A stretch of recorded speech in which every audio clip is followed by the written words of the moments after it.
La narrativa bíblica nos confronta con uno de los episodios más sombríos y aleccionadores en los albores del sacerdocio levítico.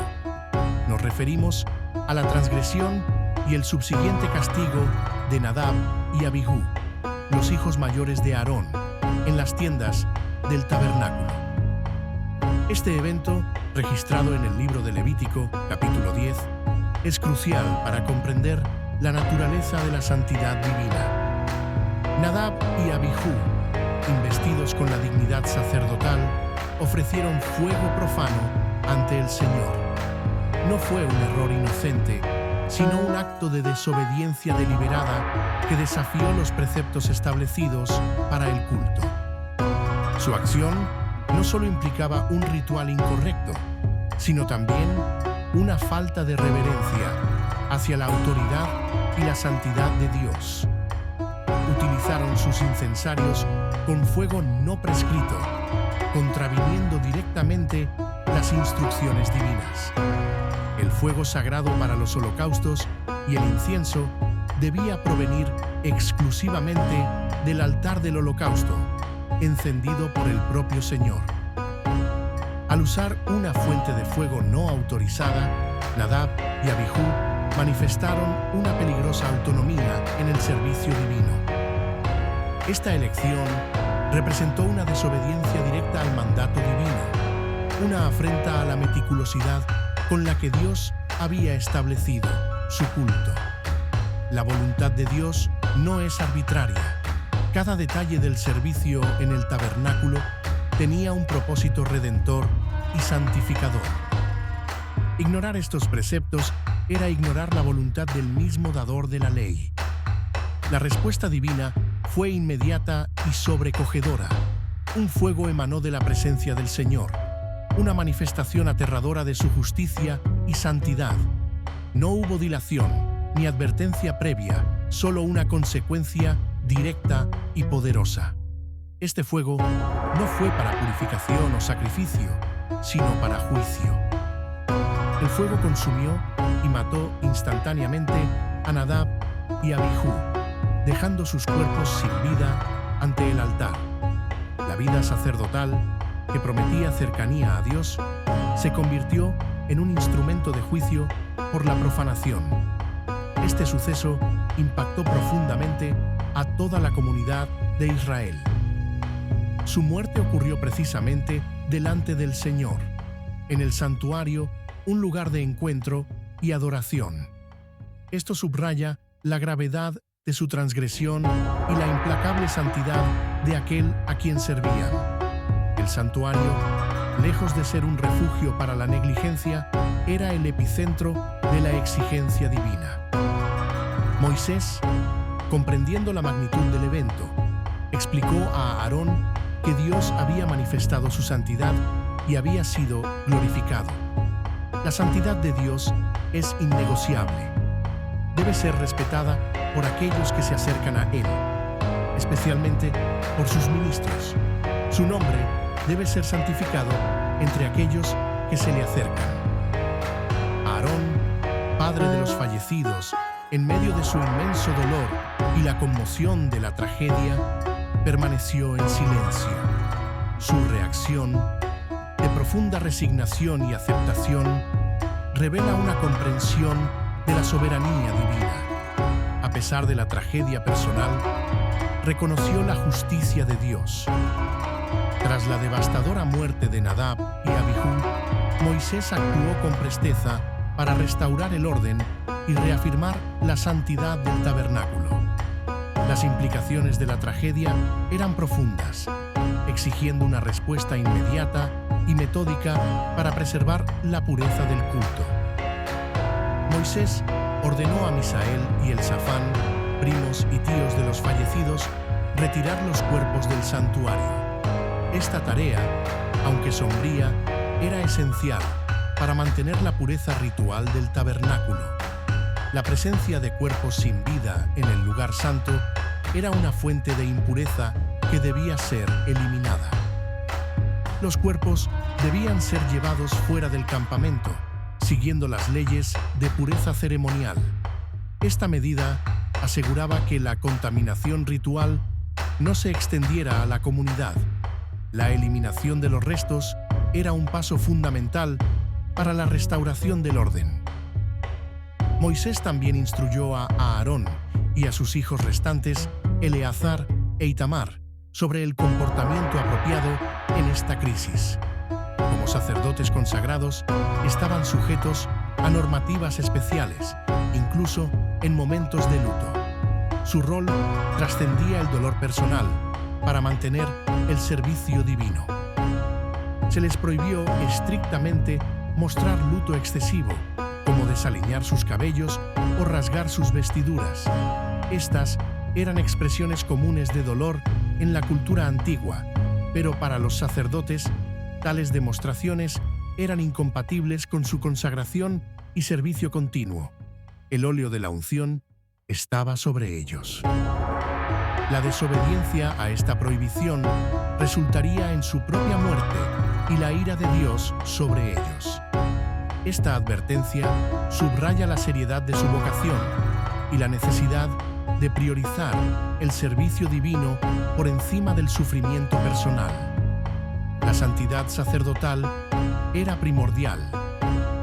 Mientras los sacerdotes debían abstenerse de expresiones públicas de dolor, la comunidad de Israel sí debía llorar. Se les permitió y se les mandó lamentarse por el fuego encendido por el Señor, reconociendo el juicio divino. Esta distinción marcaba el papel único del sacerdocio. Aarón, Eleazar e Itamar tenían prohibido alejarse de la entrada de la carpa del encuentro. Su permanencia en el santuario enfatizaba su consagración continua y su disposición para el servicio, incluso en la adversidad. Debían estar disponibles para sus deberes. La razón explícita para estas restricciones era que el óleo de la unción del Señor estaba sobre ellos. Este aceite simbolizaba su separación y santificación para el servicio divino. Su consagración los distinguía del resto de la congregación y les imponía mayores responsabilidades. Aarón, Eleazar e Itamar, a pesar de la inmensa pena familiar, obedecieron las instrucciones de Moisés. Su obediencia es un testimonio de su fe y de su compromiso con su llamado. Demostraron sumisión a la voluntad divina en circunstancias extremadamente difíciles, sentando un precedente para las generaciones futuras de sacerdotes. Inmediatamente después de la tragedia de Nadab y Abihú, el Señor entregó una orden específica a Aarón, de profundo significado para el sacerdocio. Este mandato, surgido del contexto de una transgresión grave, buscaba prevenir futuras fallas en el discernimiento y el servicio. La prohibición era clara y categórica: no beber vino ni ninguna bebida embriagante antes de entrar en la carpa del encuentro. Esta directriz garantizaba que los sacerdotes estuvieran en pleno uso de sus facultades mentales y espirituales al ministrar en el santuario. La sobriedad era una condición indispensable para el servicio santo. La consecuencia de la desobediencia a esta norma era igualmente severa: la muerte. Esta advertencia subraya la seriedad con la que Dios consideraba la pureza y la claridad mental de sus sacerdotes. La embriaguez comprometería su capacidad para realizar sus deberes sacerdotales correctamente. Este decreto fue establecido como una ley perpetua para todas las generaciones de sacerdotes. La exigencia de sobriedad no era transitoria, sino un principio fundamental para el ministerio. Debía ser una marca distintiva de aquellos que servían a Dios en el santuario. El propósito principal de esta ley era que los sacerdotes pudieran discernir entre lo sagrado y lo profano. Una mente clara era esencial para tomar decisiones correctas en el culto. La embriaguez nublaría su juicio, llevando potencialmente a errores que podrían comprometer la santidad del servicio, como se vio con Nadab y Abijú. Asimismo, la sobriedad les permitiría distinguir entre lo puro y lo impuro. La ley mosaica estaba llena de distinciones que regulaban la pureza ritual y moral.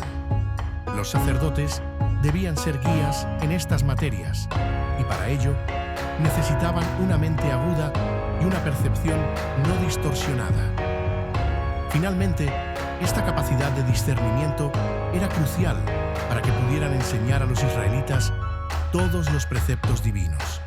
Los sacerdotes no solo realizaban rituales, sino que también eran custodios y maestros de la ley. Su juicio y enseñanza debían ser impecables para guiar al pueblo en el camino de Dios. La prohibición de las bebidas embriagantes para los sacerdotes es un testimonio perdurable de la importancia de la sobriedad en el servicio a Dios.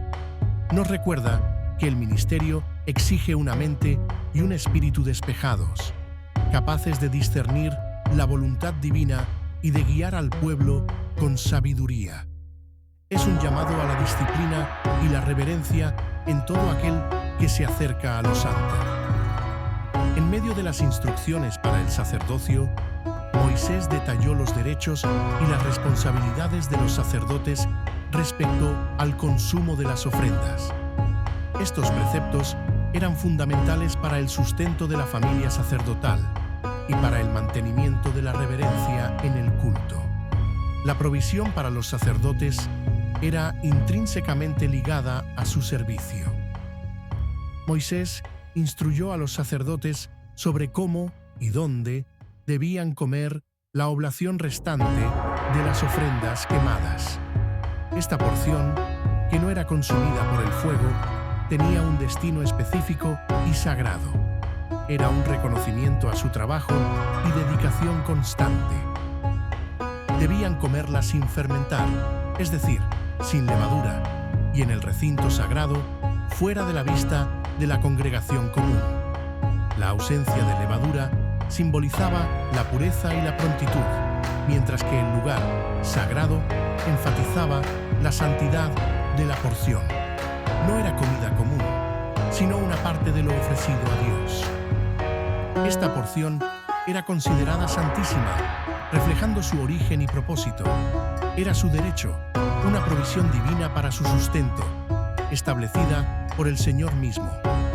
De esta manera, los sacerdotes podían dedicarse plenamente a sus tareas sin preocupaciones materiales.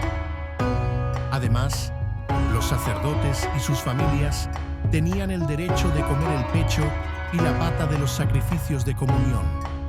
Estos debían consumirse en un lugar puro, aunque no necesariamente dentro del tabernáculo. Estas porciones eran un símbolo de la paz y la comunión con Dios. El cumplimiento de estas normas era crucial para el orden y la reverencia en el culto.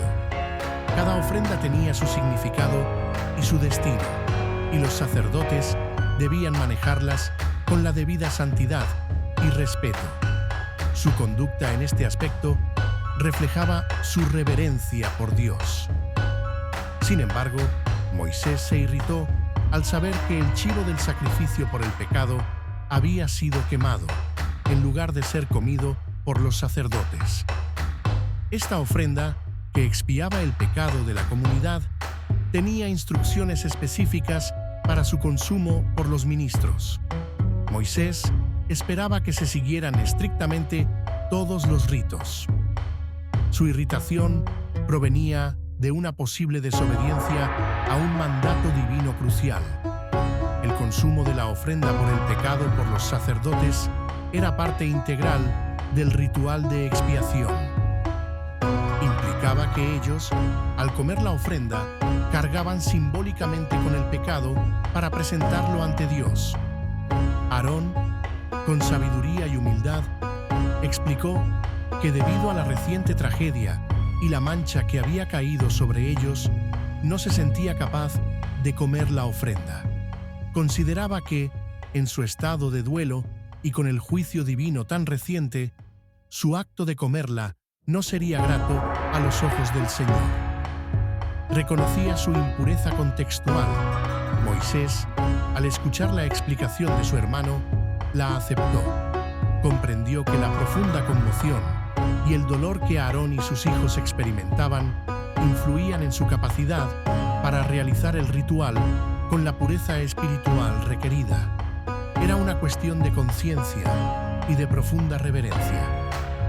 Este incidente final subraya la importancia no solo de la obediencia literal, sino también de la intención y la pureza de corazón en el servicio divino. La santidad de Dios exige reverencia y discernimiento en cada aspecto del culto, incluso en las más dolorosas circunstancias.